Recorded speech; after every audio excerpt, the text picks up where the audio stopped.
Bwana Yesu asifiwe. Ningependa siku ya leo niweze kukutia moyo.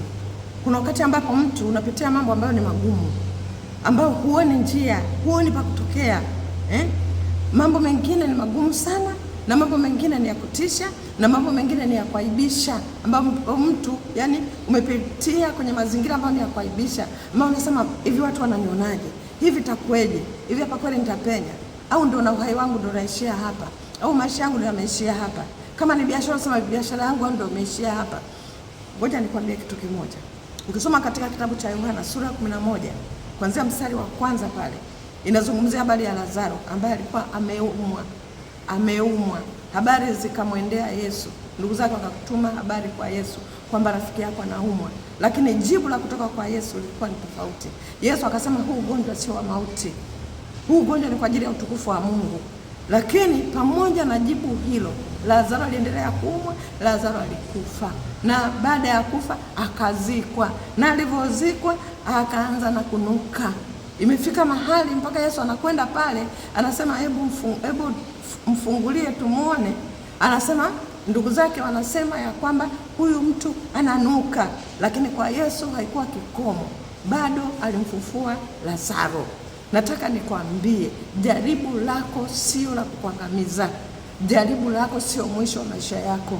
Kama unajaribu kwenye biashara, nakwambia hata kama likoje, mtangulize Mungu. Mungu ataifufua biashara yako. Hata kama watu wamekucheka, hata kama watu wamekudharau, hata kama watu wamekukatia tamaa, hata kama umeangalia huku na kule hujaona msaada hata wa ushauri, msaada hata wa nini, lakini nakwambia Mungu anaweza kukutoa hapo ulipo.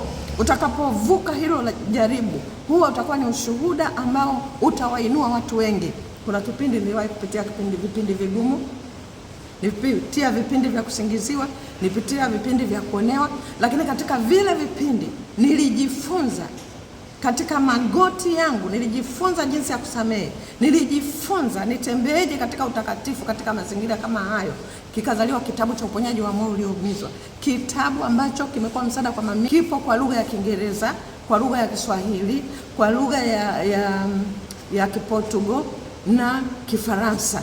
Lugha 4 zote ziko hapo. Kimesaidia mataifa mengi na kitaendelea kusaidia mataifa mengi. Lakini ngoja nikwambie kitu kimoja. Kuna mtumishi mmoja wa Mungu alipitia kipindi kigumu sana, kwa maana babake mzazi alikuwa anambaka, sio mara moja wala sio mara mbili. Alipofika mahali alipokutana na Yesu, akajifunza kusamehe. Kupitia kule kusamehe, amekuwa ni mtumishi ambaye amesaidia mamilioni ya watu kusamehe katika mambo magumu ambayo wameweza kupitiwa, mambo magumu ambayo wameweza kuonewa. Jaribu lako hilo sio la mauti. Hebu simama, mwangalia Mungu, mtazame Mungu.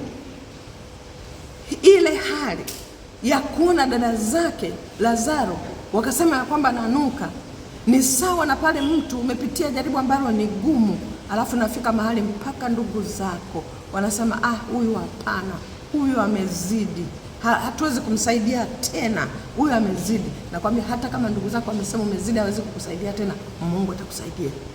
Mungu atakuinukia, atakusaidia.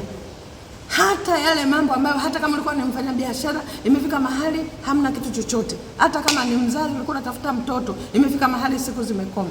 Kumbuka, siku za Sara zilikoma, lakini bado alizaliwa Isaka.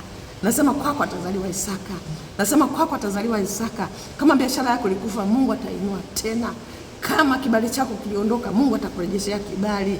Kama maisha yako yalishasuasua, bado Mungu ana mema kwa ajili ya maisha yako. Usikate tamaa, songa mbele. Ukimtegemea Mungu, kila kitu kinawezekana.